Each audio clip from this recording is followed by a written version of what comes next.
aminare nde iwarinaɓe jogino e ngo folotiro windiranke wala to ballon wonti soyde saabi ɗum ɓe jaltinama hanki e maggo ɗum ko caggal nde Norvège mo Erling Haaland foliɓe ɗiɗi e gotel e ɗum to Abidjan iwarinaɓe wonɓe toon ɓe mbaldi mettu ɓerde mawde to Afrique du Sud ko hanki wonno happu mo ɗanniyankoɓe wonɓe nder ndi leydi dokkano gam yaltude leydi ndi rokkannoɓe on happu ko ɗe pelle je société civile ha e ɓiɓɓe leydi ndi e nder ɗum seppoji kewɗi juɓɓinama hanki nder leydi ndi kaake kewɗe bonnama ma en gartu hen holno wote référendum yuɓɓinirte e holnde yuɓɓinte ko namdal ngal hewɓe jogui caggal nde sarɗiyankoɓe fedde dawro Pastef goti nde eɓɓore yewtide e waylugol dosgal leydi ñande nogas e jeenayyi lewru jeegoɓuru e biyol hertorɓe saari hoore leydi ndi ene jogui happu mo weela gam yuɓɓinde wote référendum e nder leydi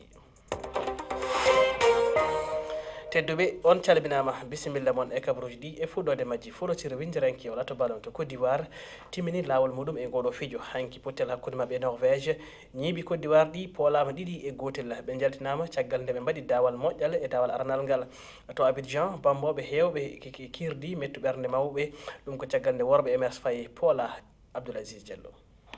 no fawi yimɓe ujunere e temeɗɗe jowo yahuɓe gadduɗal coftal ɓalli INGS wongal markori hiɓe wani lilije Côte d'Ivoire ɓorni dolokkaji baade le munne e dane hiɓe wutta tunneji maɓɓe ɓe bambamɓe diɗɗal Côte d'Ivoire hino yima welto gila ka folotirongon fuɗɗi tuma nde ivoirinaɓe ɓe woopi kala iidore waɗa kono ɓay Norvège naadi loggol fow deƴƴi lew jokkiri noon ha iwa fowtede ka sagara ɗimmo natugol Amad Diallo artiri tama'u e ɓerɗe jama o naadi loggol fotodiral ngal yimugol e amugol bambamɓe Côte d'Ivoire ɓe fuɗɗiti ɓe tamƴini polgal kono juutani tawi Norvège loowiti loggol ɗimmol kono jokkiri ha fijindaru ɗum huuɓi tawi woɓɓe e wonnoɓe ndarude ɓen yalti e nokkure nden Yusufu no tawa e maɓɓe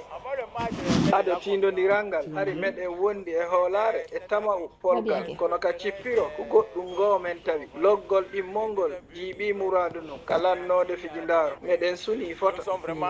hay fi Côte d'Ivoire liɓama Isabelle Kagnon suɓike manditagol ko ɓuuri e moƴƴude kon min mi innay ɓe fiji ko laaɓa ɓe dartike few ɗum koko moƴƴi koye cippiro wona ko ma goɗɗo liɓa goɗɗo liɓe en ngal ko menen liɓa min eɓɓitanto duuɓi arayɗi